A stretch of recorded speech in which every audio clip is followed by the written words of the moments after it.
रोज ताजी करवंतात रफत नाम गाढव, जो रोज त्याला भोग पाहिजे तो गाढव आहे. 15 दिवसामध्ये नर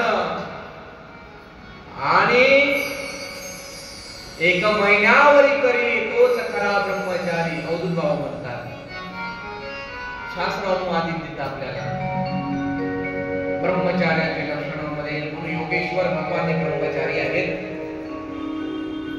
इथे पुतना वासनेनं जन्म घेतलाय आणि ती आलेली आहे. आणि आल्यानंतर बघा बघता बघता तिने काय त्याला प्रवेश केला, एवढी भूल पाडली त्या गोकुळामध्ये लोकांना की सगळे विसरले की या तिला येऊ द्यायचं की नाही यायचं. पण आली, खिलोने घेऊन आली. पुतना जेव्हा जेव्हा अपवित्र माणूस तुमच्या घरामध्ये येईल तो काही ना काही घेऊन येत असतो. अपवाद, ज्याचं मन तुमच्याविषयी चांगलं नाही, त्याला वाईट करायचं तुम्हाला लालुप्यता दाखवतो. म्हणून ज्ञानोबा तुकोबा म्हणतात, लालुपत्या काय मित्रेची चिनावे, भोजन करावे परिमिती, एकांती लोकांती स्त्रियासी भाषण, प्राण गेला दान बोल नाही. महाराज म्हणायला लागले,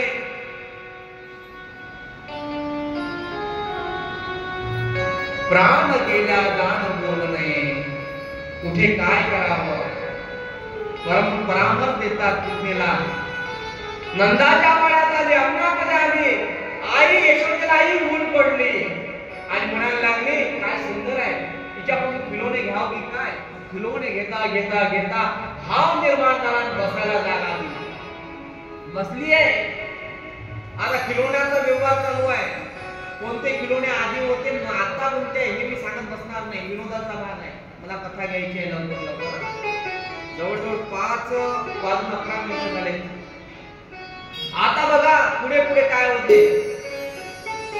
संवाद चालतो, खिलोने घेण्यात येतात. मला तुझ्याकडनं पैसे नाही माहिती, मी तशीच तुला खिलोने देते.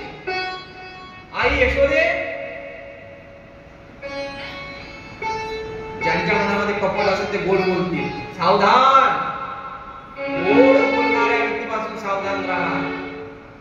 त्याच्या मनात कपट असेल तुझ्याबद्दल तर तुम्हाला मम्माई म्हणू शकते, माई म्हणू शकते, आई म्हणू शकते, काही म्हणू शकते. काहीतरी बरं वाईट करायचं आहे त्याला, तुमचं काटा काढायचा आहे आणि सरळ दिशा तो काढू शकत नाही. म्हणून गोड बोलून हे आपल्या जाणीव म्हणतात. म्हणायला लागले,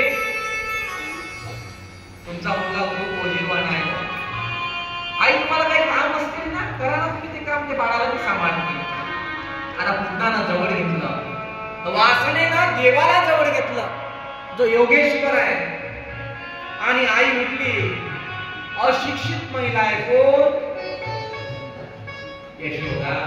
आनंदामध्ये विहर आहे, विश्वास ठेवला. आणि तेवढ्यात काय झालं, आई उठून गेली, कामामध्ये लागलेली. या पुतणीला क्रिया चालू केली. आता पुतणीला काय केलं, तिच्या स्तनामध्ये असणारे जे दूध आहे ते दूध पाजायला सुरुवात केली. आता पुतना कोण आहे? बळीराजाची मुलगी, विद्यापतीची जी मुलगी आहे, विद्यापती रत्नमाला तिचं नाव आहे. जेव्हा वामन अवतारामध्ये भगवंत जातात, बळीला 3 पद भूमी मागतात, तेव्हा छोटासा बटूक एवढा मोठा होतो आणि पूर्ण पृथ्वी पाताळ आणि शेवटला पाय माझ्या वडिलांच्या डोक्यावर त्याला पाताळ लोकांमध्ये नेतो. हा कपटी आहे, हा दुराचारी आहे. आला होता तेव्हा भाव निर्माण झाला होता, तेव्हा वामनाचा चांगला मुलगा असता रत्नमालेच्या मनामध्ये. हा मुलगा मला पाहिजे होता, मी याचा सांभाळ केला असता. तेव्हाचा भाव, अशी क्रिया झाल्यानंतर बदलला भाव आणि म्हणायला लागला, असा मुलगा जर आला असता तर त्याला विष पाजून मारून टाकलं असतं. वामन देवतेनं म्हटलं तसा असतो. हीच रत्नमाला या जन्मामध्ये पुतना म्हणून आली आणि भगवंताला दूध, विषाचं दूध पाजायला लागली. हीच ती पुतना आहे. आणि विषाचं दूध पाजत असताना जोपर्यंत तुम्ही देवाला धरत नाही तोपर्यंत देव तुम्हाला धरत.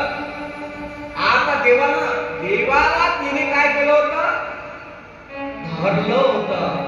आणि आपल्या मातृत्वाचा भाव मा यशोदेच्या समोर दाखवत होती असं घेतला आणि सुरुवात केली. आता जोपर्यंत तिनं धरलं होतं तोपर्यंत भगवंत ठीक होते.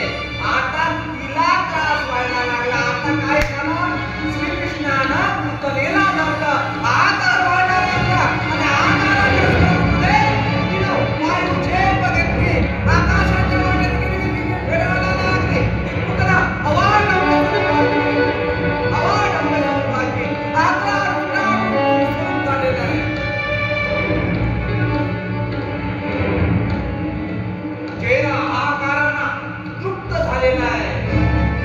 तिचं जे वास्तविक स्वरूप आहे त्या वास्तविक स्वरूपावर तिचा प्रकट होत आहे. सोडा सोडा वाचवा वाचवा हा भाव तिच्या मनामध्ये आहे. हे कृष्ण सोड सोड सोडत नाही भगवंत. ऐका चिंतनाची बात क्रमांक 1 चिंतन. तेव्हा कोणी पाहिलं नसेल का, पाहिलं कोणी पाहिलं, जे गोकुळामध्ये राहणारी गोपी आहे, बालक आहे, नंदाचे मित्र आहे, ते सगळे पाहत होते. पण कोणाला पाहत होते, चुकले तुम्ही, ते पाहत बालकृष्णाला कुठे वर. अरे बापरे, आता पाहत होते चालत होते. आता एखादा गड्डा मनात आला असता, पाय त्यामध्ये गेला असता की नाही, मग काय झालं असतं, फ्रॅक्चर झाला असता की नाही. पण ते म्हणायला लागले, कृष्ण भगवंत म्हणतात, जो जो माझ्याकडे पाहून वाट चालेल त्याचा पाय मी कधीही गड्ड्यात जाऊ देणार. पुतनेला कोणीही पाहिलेलं नाही. आता काय झालं, पुतना धाड दिशा कंसाची जी वाटिका आहे, कंसाची